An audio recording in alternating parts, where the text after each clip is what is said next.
welcome to the Holiday and Cruise Clinic. I'm Jemma Gofton with another edition of the programme that aims to make your next cruise or holiday as problem-free and relaxing as possible. So if you have a holiday, cruise or travel-related question, here's how to get in touch. You can search for us on Facebook and Twitter. Just search for the Holiday and Cruise channel. You can send in your questions to our website, www.holidayandcruisechannel.co.uk. Or what about sending us a letter? It's the Holiday and Cruise Channel, Cavendish House, Brighton Road, Liverpool, L22 5NG. Now, in today's programme, we're talking about 5-star luxury cruise holidays. Many luxury cruise lines focus on smaller ships, but few offer luxury cruising on a larger scale. And here to tell us more about 5-star luxury cruising is Sarah Jane Walker from Princess Cruises. Thank you so much for joining us. It's good to have you back. It's been a long time. It has. It's been too long, in fact. It has. Now, more and more people are taking a cruise. We know this. We've done the statistics. We've got them. Why do you think this is? I think there's a great understanding now about what's involved in a cruise, what's included. People are really sold on the convenience in terms of the travel aspect, you know, seeing so many different destinations and only actually having to unpack their case only once. And I think there's a great understanding now about the value for money and what's actually included in a cruise. Well, let's break down value for money because, for example, if we were just going on our normal holiday, we're taking the kids and husband, I don't know, we're going to Cyprus maybe. Yeah. Let's think about what we spent there, because when you then go to book your cruise holiday, sometimes that price can make you a bit panicked.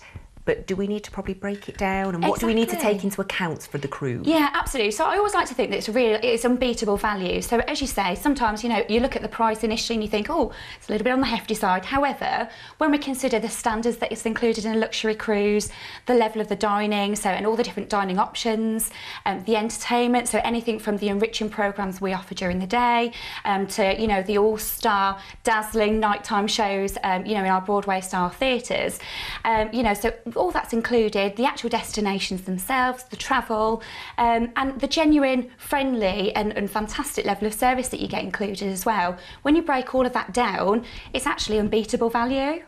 And I don't know, over the years, maybe if we looked back 10 years, 15 years, 20 years, people thought cruising was stuffy. It is for retired people. Has the age lowered? Should we be looking towards cruising now? Yeah, absolutely. And I think the key thing to remember with cruising is that I really believe that there's a cruise line out there for absolutely everybody. So every age and you know, every kind of interest that you have, there's a cruise out there that would match kind of what your interests and your styles and your hobbies. Particularly for Princess Cruises, we tend to find that we have families with younger children, elder children, mid-range couples, elderly couples. So I think from our perspective and for luxury cruising really, there is something out there from everybody. And let's break down something for everybody. So for example, if we were looking for a honeymoon cruise, destination-wise, where do we think we should be cruising to? Where's lovely and gorgeous and romantic? Yeah, wow, you know, there's a whole world out there, and certainly from our perspective, we've got 18 ships worldwide, so you know, we cover many of the exotic destinations. My personal favourite would have to be around the Caribbean, and I think there's no better place to be sailing around than the Caribbean, where you can see all these fantastic sights. You know, look out for the activity, you know, dolphin activity and whatever you can see out there in the ocean, and enjoy the beaches and the rainforest.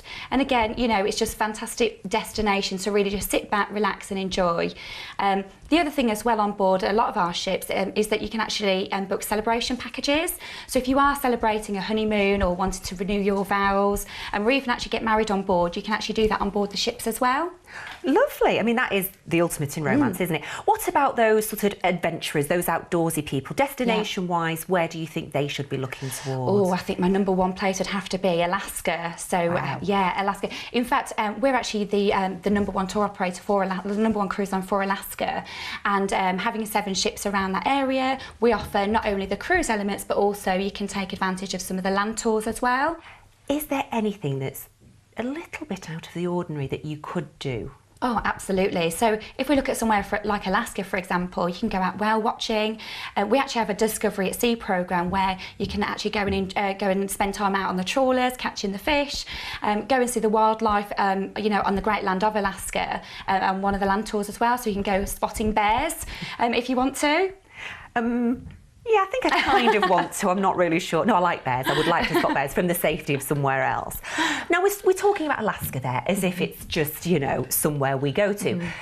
Do you think that cruising has opened up the world to us? Because would we have gone to Alaska 5 years ago? I don't think so. Yeah. It's kind of a bit crazy to us, isn't it? Yeah. I think, well, Alaska for us is actually one of our most popular destinations, but I think it's opened up different options, probably in some other areas, for example, more Asia way.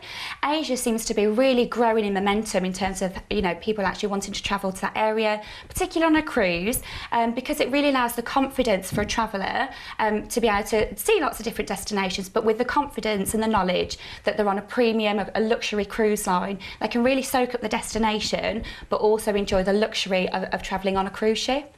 So I think certainly destination-wise, you know, anywhere in the world, we've certainly got a ship there with 18 within the fleet. And I guess the security is the plus point there, because if you were planning a trip to Vietnam, I don't know, wherever, you'd be thinking, oh, I need visas and I need jabs and I don't know what I need. It's a lot of research for you, whereas if you book it with a cruise, I guess you get told everything you need to do. Yeah, exactly. We certainly help out where we can.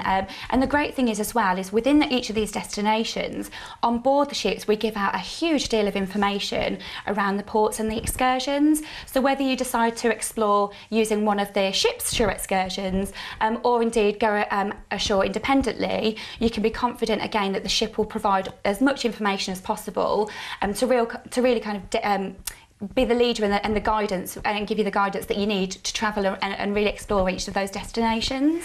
And it's a little bit like, it's almost like luxury having a look round for me, because you're just unpacking once, aren't you, like you said earlier on. So that's exotic destinations and it has opened up the world to us. What about if you were a first-time cruiser, we're trying to whet your appetite, maybe this might be for you. What sort of itinerary would you look at for somebody just to get a taste? Yeah, sure. Maybe look at one of our shorter cruises to start with. If you've not cruised before and you want to try something a little bit different, maybe one of our 7-night itineraries. We sail from Southampton, so you can take a shorter cruise, maybe up towards Scandinavia way, or indeed just you know, closer to home, Spain and France way. Or indeed you could take a fly cruise out over to the Mediterranean, so you know, really get straight out and delve into the sunshine, out into the Med. And would you say, when you're booking your first cruise, would you say that you need to look at the vessel or the destinations? What do you think? Okay, interesting point. So with us in particularly, we always say we're the destination leader, visiting more ports of call than any other cruise line, and we really urge our guests to choose their cruise based on the destination they'd like to visit. We offer a real consistent fleet of ships, so it's really all around the destination. And one of the key things that we really try and encourage as well is actually we really bring the destination on board. So, you know, for really experienced cruisers in particularly who want to really feel the culture and enjoy the culture of each of these destinations, it's really great that when they come and cruise on board with us, they can actually have a taste of that destination on board. For example, things like the entertainment, it might be that we've got a local band, a local dance group that might come on board and deliver some entertainment during that evening or during the day. In terms of the cuisine, again, we bring local cuisine on board. So, for example, in Alaska, you can enjoy locally sourced fish, or if you're in Hawaii, for example, we have the Aloha program, so we bring out, again, locally sourced food in Hawaii. But around the world, it's locally sourced, real authentically delivered on board. So it's a real flavour of that destination. Which for me is absolute heaven on a plate. Yeah. But for some people who might be a bit more, they like their home comforts of food, let's say, can they be catered for as well? Should they not be put off? No, absolutely. So I think, you know, for us, it's a very consistent standard of dining on board, and we've got something to suit everybody's tastes, but it's just to ensure that for those people who are looking for something slightly more cultured, that we have got that adopted for them as well on board. So, for example, in our main restaurant, which is Silver Services standard, you might find 1, 2, maybe 3 dishes on there, which would be more locally sourced or locally influenced, and then we would have the standard options available as usual anyway. So you mustn't be put off on that, because what if you have dietary requirements, maybe you're lactose intolerant, can you be catered for as well? Yeah, absolutely. So because for us, everything that we deliver on board is made from scratch, made from fresh, so you can really taste the difference. And because everything on board is made from scratch, you know, by our chefs in the galleys, we can cater for almost any dietary requests at all. So provided we're made aware prior to when they board the ship, then we can make sure that we've got that facility catered for, no problem at all. So as long as you're organised, and people actually with dietary requirements tend to be very organised. They know what to say and what to eat. Let's take a quick break before we go into some really exciting questions. Don't go anywhere. Now, if you're new to cruising, then this, ta-da-da, is our first time guide to cruise holidays. It's well worth asking for. It's absolutely free of charge. Just give us a call, 03330 032 216. Calls will be charged at standard national rates. Now, you can also ask for a copy through our website, which is www.holidayandcruisechannel.co.uk. And whilst you're asking for this, we're going to take a quick break. See you shortly.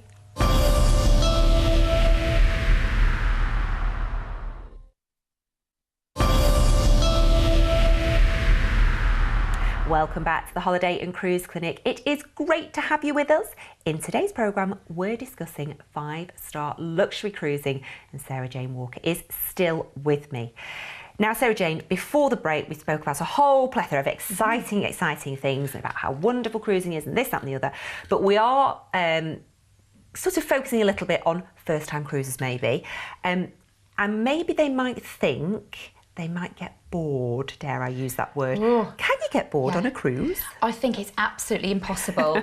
In fact, I think it is a fact that there's actually too much to do on board. And what we tend to find is that people are looking at their daily programme, and actually they're working out what they want to get to next, you know. And actually you can make it as busy or as relaxed as what you choose, because the option's there. And I think that's what it's all about with cruising, and it's particularly luxury cruising with us. It's all about giving the choice. So there's plenty to do if you want it, but ultimately if you just want to sit back and relax and you're getting away from a busy life at home, then the option's there as well. Now, you said a daily programme, so is this something that we get so we know what's happening? Yeah, so the evening before the day after, we always deliver a full daily programme, and that will detail then anything that's happening during the day, the times that we'll arrive and leave a certain port, if it's a sea day, all of the daily enrichment programme. So it could be anything from a fruit carving demonstration, an ice carving demonstration, the deck games, a game show, a pub quiz, anything like that during the daytime, or then moving on to the evening entertainment as well. It also does it does detail as well the dining options of that day, and if we've got any themes in the Horizon Court, in the buffet restaurants. So if we get our itinerary through, we know what we're doing, we're highlighting. I've taken my highlights pen, so I don't have taken that with me. When we look at restaurants, for example, and I think, oh, I fancy a big steak or a pizza or whatever, do I need to book those restaurants? Is that how it works on cruising? Is that how organised we need to be? Sure, no, absolutely not. In fact, again, it's down to choice really. So, for example, on our cruises, we offer a buffet style of dining where it's self-service. We offer the set dining, so that's silver service is standard. That's available for breakfast, lunch and evening meal.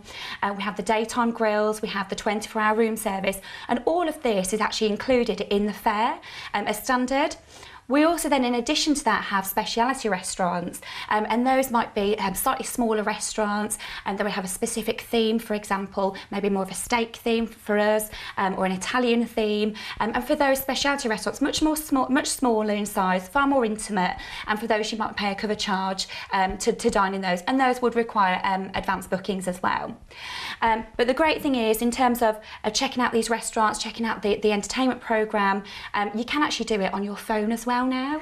We've gone crazy, I tell you. Technology at its best. Yes, indeed. So it's almost like an online messenger that you can use on your phone, and you can actually check out the daily programme on there, check out what the menus are like on there as well, and also keep in touch with your fellow passengers. So we've got the good lady one side of the ship and her gentleman the other side of the ship, and they can't find each other. No need for walkie-talkies. We can just simply use the messengers on their phones now, and they can contact each other. Wow. So or handy. not, if you turn your phone off, you can never be found. Exactly. I'm in the spa having a pamper. But no need for Wi-Fi for that to work. So that's it's a free program. Because those costs do actually, once you start going, you're roaming and this, that, and the other. Absolutely. It's stressful. Yeah. So let's talk about entertainment, because for me, cruising is being entertained, eating lots and looking quite fancy in my clothes, which we'll come back to shortly. So entertainment, what can we expect? Well, again, it's all about choice really, certainly on a luxury cruise line. So again, making sure that there's something for everybody, whether you want to be completely relaxed and go and sit up in a nice bar and listen to somebody tinkering away on the ivories and just enjoy listening to the piano and have a cocktail, then there's something there for you. But also if you want something a lot more, a lot busier, a lot more interactive, then you can go and enjoy one of our Broadway style shows. Certainly across our fleet of 18 ships, we've got a choice of over 70 production shows, and the real Broadway style shows, so absolutely show dazzling. But in addition to that as well, you can go and enjoy some karaoke, you can go and enjoy the game shows, pub quizzes. So again, just something really to cater for all tastes, but the key element there is giving the choice. Exactly, we love choice. Now, before that question, I did say clothes. Yes. I like to be a bit dressed up. Me too. But I know some people don't. Yeah. And how will we know what to wear when we go on a cruise? I'm panicking already. Oh no need to panic. It's all about the glamour. So for example, on our cruise line, if you were to go on a 12-night sailing, you would normally have around 2 formal evenings. So formal evenings, of course, gives us the chance to really get dressed up and go out there and almost be a bit suave on those evenings. But if you choose not to partake in the formal evening, then that's absolutely fine as well on our cruise lines. So it would just mean that you wouldn't be able to go to the main dining rooms on those particular evenings. However, all the other options would be available to you. So if you wanted the buffet restaurant, if you wanted to go for more casual dining options, then those would be available to you. I love that we can eat whenever we want. It's fabulous, isn't Something it? for everybody. Something for everybody, absolutely. Now, how organised do I need to be? I'm booking my cruise holiday. Say I want to go on the summer holidays with the kids and it's really busy. Are cruises organised?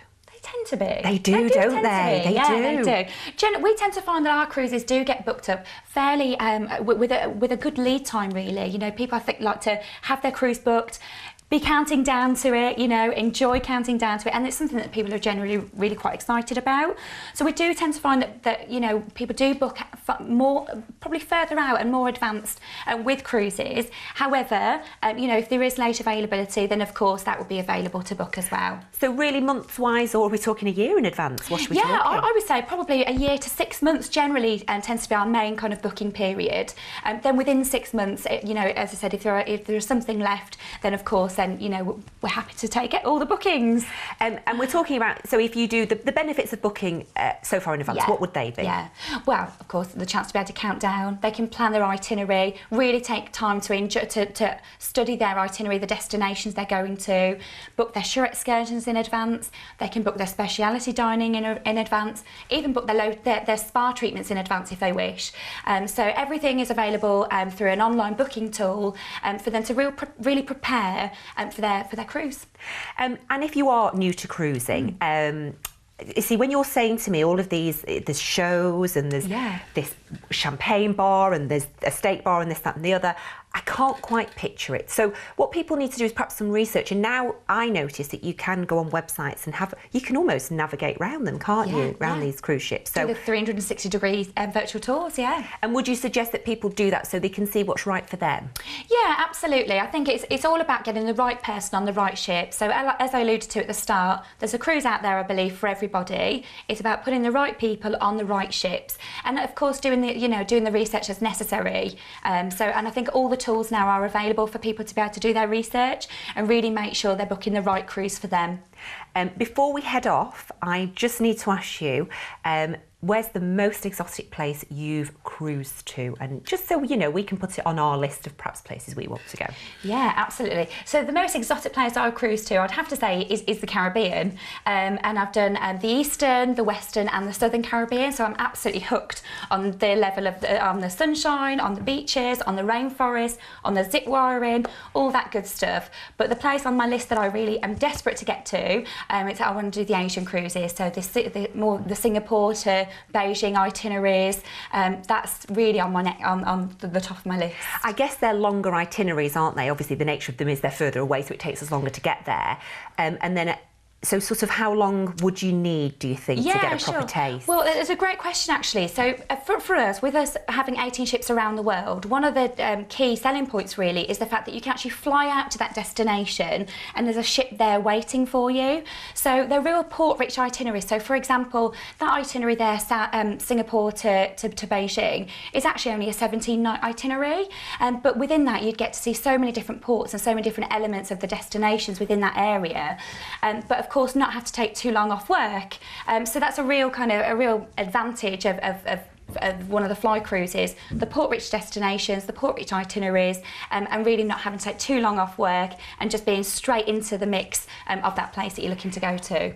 And just before we head off, before we go, what's the cruise you're looking to do when you've retired? That really long one. Oh, when I've retired, the long one. Let me think. Mine's to Australia. To Australia. I'd love to do that. Well, again, because you can fly out to Australia and do a cruise that's based there, we can do them within 2 weeks. So no need to be retired. But if you are retired, then fantastic. Yeah.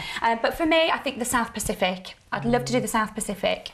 I'll join you. Yes. You can come with me to Australia, I'll join you to South Pacific. We'll book it. Let's get it booked. We will. Well, we're a while off retirement yet, not too far. Thank you so much for joining us. Now, just a quick reminder about this. It's our first time guide to cruise holidays. It's absolutely free of charge. Just give us a call, 03330 032 216. Calls will be charged at standard national rates. Don't forget you can also ask for a copy through our website, www.holidayandcruisechannel.co.uk, where you can also get in touch with your questions for future programmes. Okay, that's all we've got time for on today's edition of the Holiday and Cruise Clinic. My huge thanks to Sarah Jane Walker, and thanks to you for watching. See you next time. Bye.